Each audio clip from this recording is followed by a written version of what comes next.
இவள் எந்தன் பாதி என்று கண்டேன் தன்னாலே. என்னை பார்க்கிறாள், ஏதோ கேட்கிறாள், எங்கும் இருக்கிறாளோ.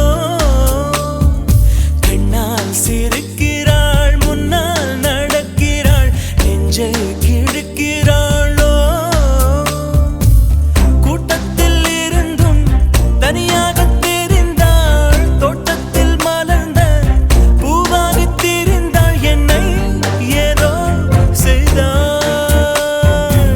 யார் இந்த பெண்தான் என்று கேட்டேன் முன்னாலே, இவள் எந்தன் பாதி என்று கண்டேன் தன்னாலே.